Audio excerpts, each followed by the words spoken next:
Kitab Al-Kabair merupakan galaksi dosa-dosa besar yang dikarang oleh Imam Az-Zahabi. Maka di antara dosa besar itu apa? Ad-dayus. Apa itu ad-dayus? Yang membiarkan kemaksiatan menimpa kepada keluarganya. Di situ kita menerangkan bahwasanya kalau ada seorang wanita, istri melakukan kesalahan, kemaksiatan kepada Allah, yang pertama kali dihisab itu istrinya atau suaminya? Suami. Serentak ya jawabnya.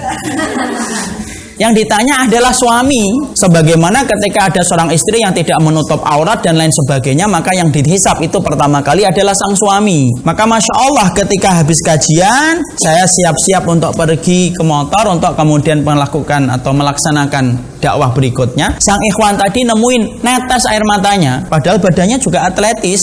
Netes air matanya, nangis. Maka kemudian beliau nangis, lalu kemudian menyampaikan, Ustadz, saya itu menasihati istri saya sudah menikah hampir 6 tahun, tapi selalu ketika saya sampaikan supaya istri saya menutup auratnya dengan sempurna, selalu terjadi pertengkaran yang tidak ada hentinya. Maka beliau meneteskan air mata. Kenapa beliau meneteskan air mata? Setiap dia pulang dari kajian, beliau tersayat-sayat hatinya. Kenapa? Karena apa yang dia kaji di dalam kajian ilmu tidak bisa diamalkan dan praktekkan di dalam keluarga. Saya dalam perjalanan pulang itu mikir, coba kalau pemuda tadi tidak ngaji, mungkin dia tidak akan nangis, mungkin dia juga tidak akan memikirkan istrinya ketika melakukan dosa. Kenapa? Yang penting rukun, yang penting tidak bertengkar. Tapi ternyata setelah dia tahu ilmu, Masya Allah, dia tahu rezekinya istri itu yang dihisap adalah dia dulu, pakaiannya istri itu yang dihisap suaminya dulu, sebagaimana aurat yang terbuka yang dihisap pertama kali itu ya suaminya. Jadi ibu itu sebenarnya nanti nunggu enak saja. Makanya ibu itu berkorban di dunia sebentar. Alhamdulillah loh Bu, kita ini dikasih umur itu tidak sebagaimana Nabi Nuh kan. Coba kalau dikasih umur sebagaimana Nabi Nuh, sabar ya sama suaminya Bu. Ya Allah Ustaz, saya sudah sabar 400 tahun gitu kan.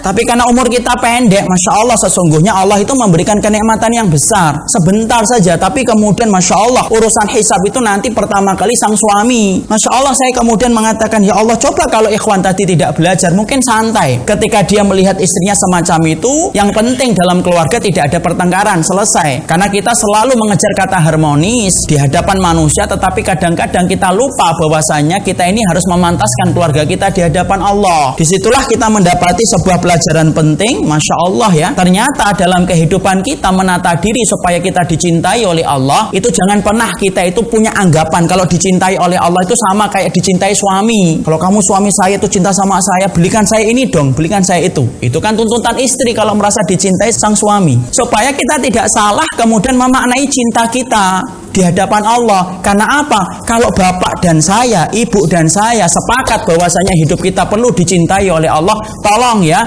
siapkan tenaga yang ekstra, karena sesungguhnya cintanya Allah akan banyak menguras tenaga kita. Makanya orang yang paling keras ujian dalam hidupnya itu siapa? Bukan orang-orang mendosa. Orang yang paling keras ujian hidupnya itu bukan orang-orang preman dan orang-orang yang mereka melakukan kemaksiatan, bukan pula kepada orang yang tidak beriman. Enggak, tapi orang yang paling keras ujian dalam hidupnya ditanyakan kepada Rasul, man asyaddan nasi balaan. Siapa itu orang yang paling keras ujian hidupnya ya Rasulullah? Harusnya kan menurut kita orang yang tidak beriman itu yang paling keras ujiannya. Mereka tidak pernah nempelkan kuning untuk sujud kok, tidak pernah zikir pagi dan tidak pernah zikir petang. Tapi Nabi ketika ditanya man asyaddan nasi balaan, siapa orang yang paling keras ujian dalam hidupnya, Rasulullah Shallallahu Alaihi Wasallam kemudian berkata, asyaddan nasi balaan, orang yang paling keras ujian di dalam hidupnya itu adalah al-anbiya, para nabi, fal anbiya, dan para nabi, summa salihuna fal amsalu, dan orang-orang yang salih yang mengikuti para nabi. Lalu Rasulullah Shallallahu Alaihi Wasallam bersabda, melanjutkan hadis itu, idza kana dinuhu syiddatan,